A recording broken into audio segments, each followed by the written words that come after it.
Pagkatapos, sumagot si Job. Pakinggan ninyong mabuti ang aking mga salita. Ito na ang inyong aliw na ibigay sa akin.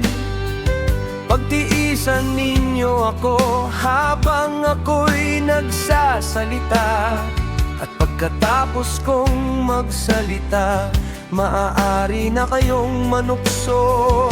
Sa tao ba ang aking reklamo? Bakit hindi ako dapat mawalan ng tiyaga? Tumingin kayo sa akin at kayo'y mapangilabot. Takpan ninyo ng inyong kamay ang inyong bibig. Kapag ito'y aking naisip, ako'y natatakot. Nanginginig ang aking katawan.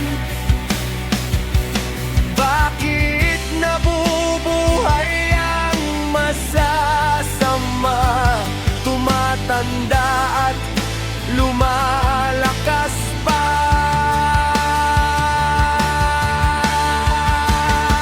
Ang ikita nilang matatag ang kanilang mga anak sa kanilang paligid. Ang kanilang mga supling sa harap ng kanilang mga mata. Ang kanilang mga tahanan na iligtas at walang takot. Ang hampas ng alahayayan ay wala sa kanila. Ang kanilang mga toro ay hindi nagkukulang sa pag-aanak.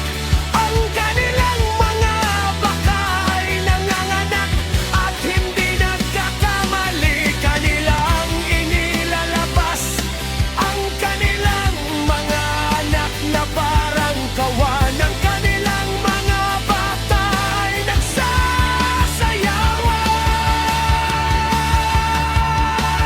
Sila'y umawit sa tugtugin ng pandereta at alpak. Sila'y nagagalak sa tunog ng plauta.